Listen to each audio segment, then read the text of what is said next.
Today on Hot Thai Kitchen we are making Tom Yum Goong. สวัสดีค่ะ Welcome to Hot Thai Kitchen. Today we're making possibly the most famous soup in Thai cuisine. We're making Tom Yum. Now let's look at the name. Tom means to boil, so in a dish name it's an indication that it's a soup. Yum actually refers to a category of Thai salads. So in a way, Tom Yum means salad soup, which might seem strange, but it's because the soup uses the exact same seasoning and ingredients as the salad. And now because it's spot prawn season in Vancouver where I'm living right now, we're making Tom Yum Goong or Tom Yum with prawns. So let's get started. So first let's talk about liquids. I got here 4 quarts of shrimp stock, and I have a video on how to make shrimp stock, but you can also just use water or chicken stock, okay? To that, I'm going to add the herbs.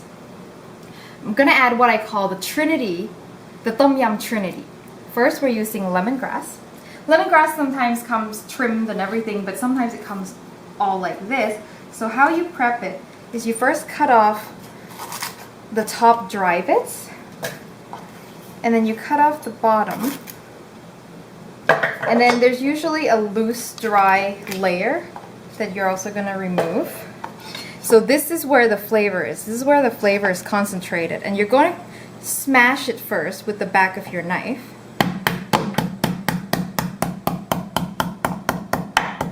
Okay.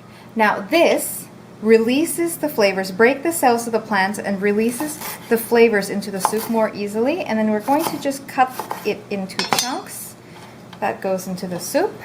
And then next, we're going to have galangal. Galangal is a rhizome, and it may look like a ginger, but it's very different and it's not substitutable. The flavors are like yin and yang. Galangal is cooling flavor, whereas ginger is a hot flavor. The smell of galangal reminds me of lush pine forest. So we're not going to use this part.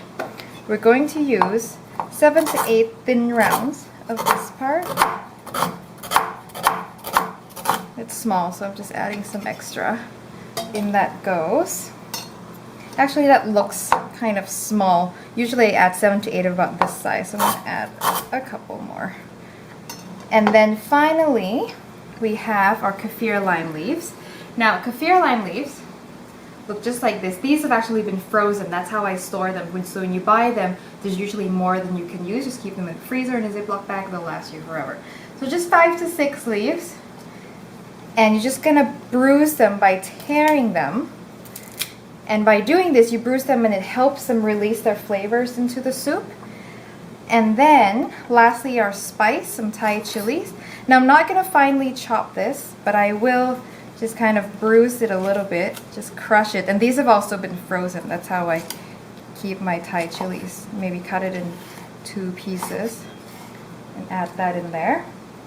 Now, I didn't want to cut them into small pieces because I do want them to be visible. I don't want people to accidentally take in a piece of chopped chili, and that's going to be really, really spicy. This way, I bruise it, it releases its spice as it infuses, but there's a big chunk so people can know to avoid them.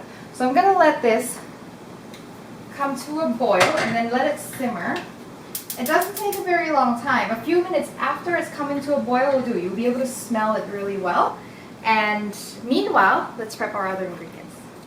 So the other ingredients, I've got oyster mushrooms here, about 3 cups. The big ones, I just split them into bite-sized pieces. You can use other kinds of Asian mushrooms such as enoki mushroom or shimeji or beach mushrooms work really well. Don't use the button mushrooms though, they don't do as well in soup.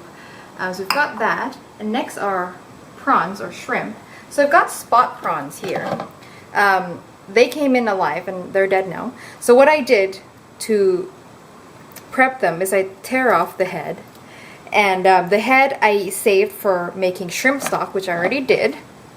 And then spot prawns, when they're fresh and raw, it's really hard to peel. So I'm just going to leave the peel in. But if you're using regular prawns, you can just peel everything and take them, add them to your shrimp stock. Now I cut the back down so it's easier to eat.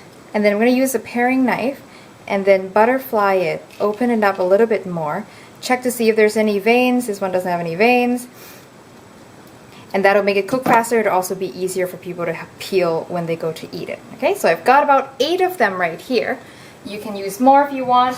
This recipe is for 4, so you can just think, you know, how many shrimp per person you want to add. So let's look at our seasoning. As I mentioned, these seasonings are the same as in a yum or a Thai salad. First, our salting agent, we have fish sauce, 3 tablespoons of fish sauce. And our sour agent, we've got half a cup of lime juice. It's about 2 to 3 juicy limes. And you've got a little bit of sweet to just round out the acid and the salt, about a teaspoon or 2 of sugar. Start with 1 and you can always taste and add. Now the next ingredient, you probably have this if you've been to Thai restaurants. This will probably be in your tom yum, but it's actually an optional ingredient. It's Thai chili paste. It's called nam prik pao, and the jar comes like this. It says chili paste with soybean oil.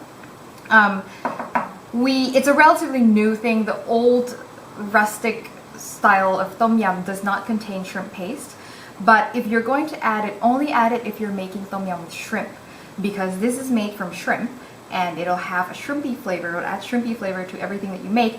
So when we make tom yum chicken or tom yum fish or other kinds of tom yum, we actually don't do this. We don't include that. And that's another thing in Thailand. When you're making tom yum gai, which is tom yum chicken, or tom yum pla, it's not just a matter of switching out protein for another. The seasoning and the herbs actually change a little bit too, but that's for another time. So that's all our seasoning. And now the soup is boiling now, so let's go back to the stove. So the soup's done simmering now, and if you use water, you'll be able to tell that the water will start turning a little bit yellowish or greenish, and you can smell it. That's how you know. So it's done here, and I do need to say that these herbs are for infusing purposes only.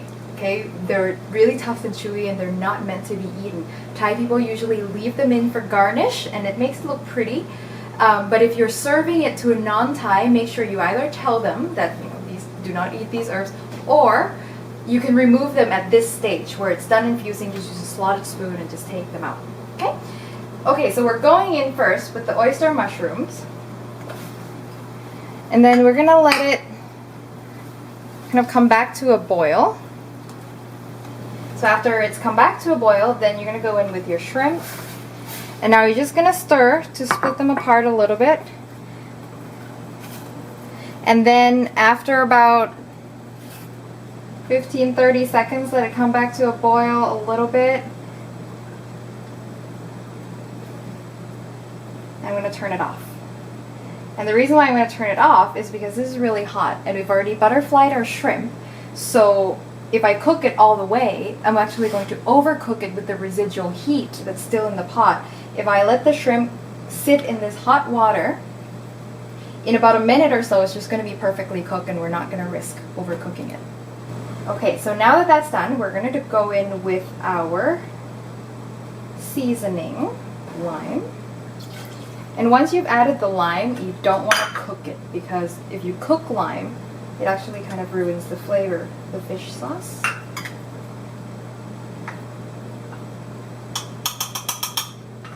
The chili paste. And the sugar. Stir it, making sure that the chili paste is all dissolved. It smells very good. So now we're going to taste it. Always taste your food, because when you're cooking with lime, every lime has different acidity. Every fish sauce, every brand of fish sauce has different saltiness, and especially when it comes to soup, the amount of water that evaporates, there's a lot of variables that go into this, so you always taste and adjust accordingly.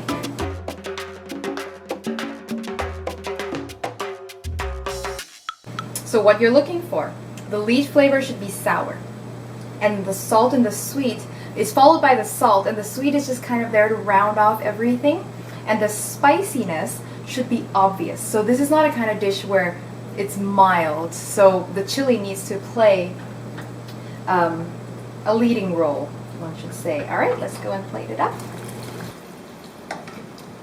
It's not gonna all fit, but that's okay. And as you can see, the herbs actually make a very pretty garnish. And then the shrimp heads I saved from my shrimp stock making earlier. These actually work perfect as garnish. Now, you know, it's nice every once in a while to be able to see the animal you're eating in the eye and be connected to your food that way. Most of the time food in stores come now with no heads, peel's already gone, no feet, no nothing. It's just the pre-trimmed edible parts. And it's nice every once in a while to see what they really look like in nature. A little bit of cilantro garnish. And then we're done. Our tom yum goong. And thanks for tuning in. I'll see you next time for your next delicious Thai meal.